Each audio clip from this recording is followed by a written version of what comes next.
let's start with that. I'm really happy that we're doing this.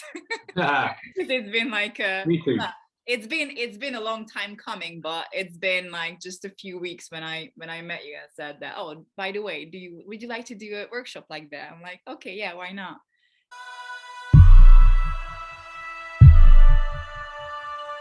So welcome everyone who's going to join in and who's watching it replay. This is the Zima Blue workshop, which we're going to talk about, well, mainly intuitively, that what we feel fit for today or fit for today's energy, ours, and also like as a collective.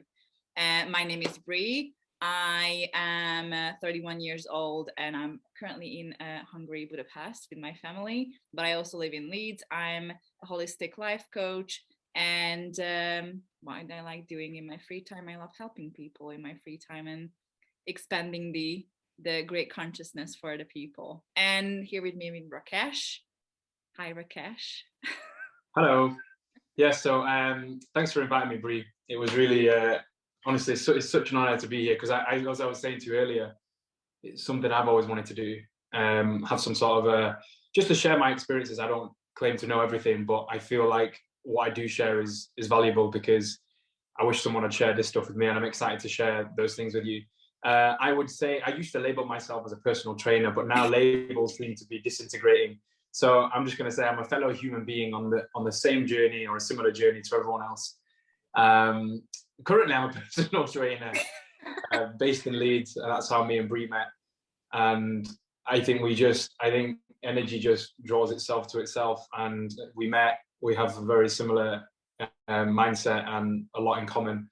And yeah, one thing led to another, and here we are. So let's see where this goes. I know. Let's see. I'm super excited.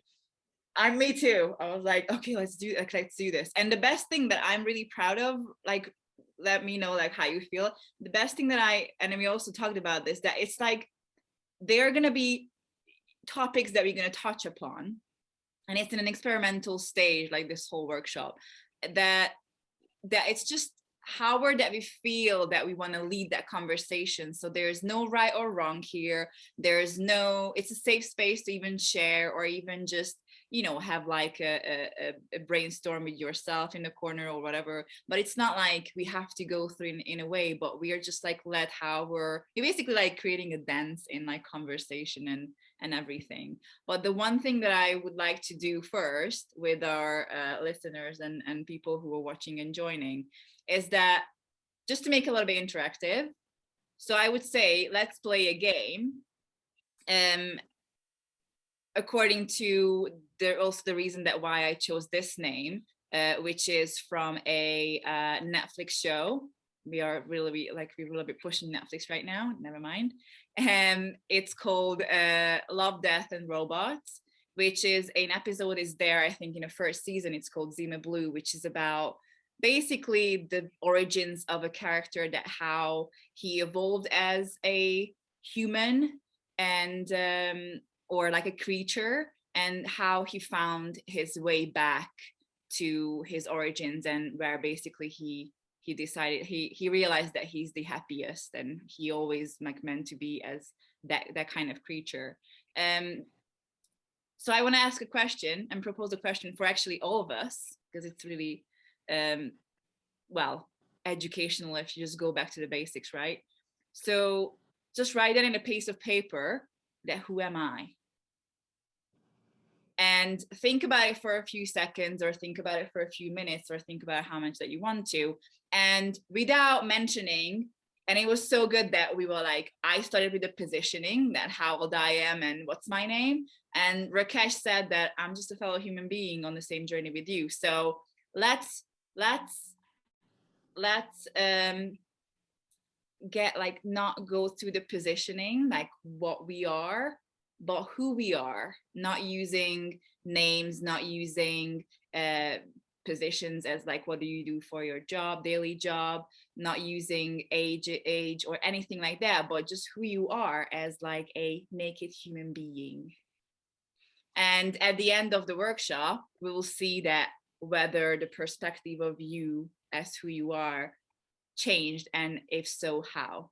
Would you like to add anything to that one? Rakesh? Yeah, I think that's great. I think just to elaborate on why you're saying those things, because those things that we label ourselves as, I'm a male, I'm a personal trainer, I'm 30, 36, I live here. Those things are always changing, but there's an element of us, the real us, that doesn't change, and it's that same presence that what you might call I am has always been there since birth, and it's never changed. What is that? How would you describe that? And what's your relationship to yourself, I suppose, rather than those interchangeable things? I've actually found it useful to list those interchangeable things and to look at them objectively and go, hold on a minute, that just can't be me. There's got to be more to it than that. And it's So, even, yes. you said that kind of thing, that sometimes, because when I remember the first, I'm not sure whether you remember, I remember the first time when I was asked that question. I was doing my mindfulness course, and the reason that I was doing that is because I really wanted to, was like, I was this like in question, like, do I really like, this is really like, this is all that I possess at that time. And when I mean possess, I was basically more engaged, and I was more occupied with the external things, and I was like still feeling that kind of, not emptiness, but this part of me that is like yearning for something or wanting something. And when this was the first question that I was asked, that who are you? And I honestly, that was the point where I was like, I don't know. I have no idea. And that was a bittersweet moment, because like when you say so, like, we live in a society that I think we're not allowed, but it's just really lame to say I don't know for something, because we have to know everything basically. Probably you can relate. When I was a personal trainer, I went through that kind of like stuff. Like when I said I don't know, people were like, how come that you should know this? And when you say something like your existence and your being, and like, I have no idea, that's just like, that hits in the heart, and say that, but I live my life for a certain years, and I still have no idea. But that was also an opportunity to make myself that person who I actually am deep within, or I lost connection with that person or being, and create that who I want to be. And I think it's just like, it's just the basic. So for example, what does it mean? And I'm not asking definition, although I love using definition, because I like a little bit like confusing people, because definition today, it's like, you have to define it, but we don't realize that definition can be different for everyone. Like, you define certain things differently. It doesn't have to be a definition, but it can be like different definitions. So how would you define human being, or what does it mean for you to be a human being?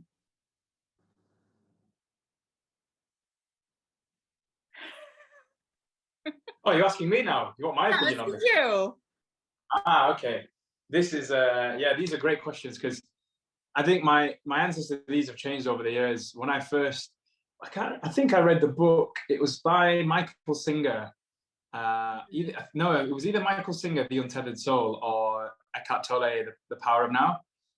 Both. And one of those, and he, oh no, it's actually a.k.a. Yeah, when he shared his story about him being sat on a park bench, and he said something like, "I'm sick of, I can no longer deal with me." I can't remember what he said, but he basically realized in that one sentence that he said to himself that there was this me, and this me that he couldn't deal with, and it made him turn inwards. It's like, who is the me that is aware of this other me that I'm not happy with?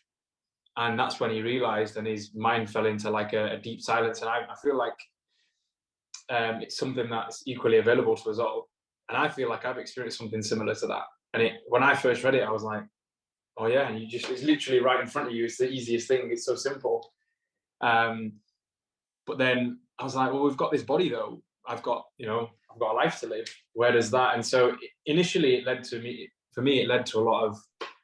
quite a lot of suffering, because my whole life got turned upside down upon this realization. And then you've still got duties, you've still got stuff to do, right? And you're thinking, oh my God, is this real? Is this not real? And the journey deepens, and you come across books and conversations, and you read, you meditate, you go through hard times, and then you're still left with this experience, this life, which for me personally led me to the non-dual teachings of Advaita Vedanta, which we can talk about later on. But ultimately, I came to realize there is a magnificence and a beauty in life as we know it, and also in the spiritual dimension, which is what the topic of today is, I guess, is understanding the true self, the authentic self. What is that eternal self that we keep referring to, that's in the background, and which then leads us on to the tantric approach, which is the appreciation of the physical and the non-physical. And I think I started learning it, not learning it, but I was introduced to it like last year when I met my partner. So he was like, oh, by the way, have you heard about this? And I'm like, no. And then when I deeper that I went in there, I was like, oh, you don't even realize that there are things out there that you already have sort of like a feeling, and you immediately feel this drawn to certain aspects of life or perspectives of life. They're like, I haven't heard about it, but I completely can relate to it so much. They were like, oh my God, it's like a part of me was missing. And now I'm like, not externally making it happen, but it just connects with it. And then you just have the energy like filled up, or like, oh, it's been all along right here. But I needed to have a reminder, or I needed to meet someone in order to activate that part. So I kind of like, I know what you mean.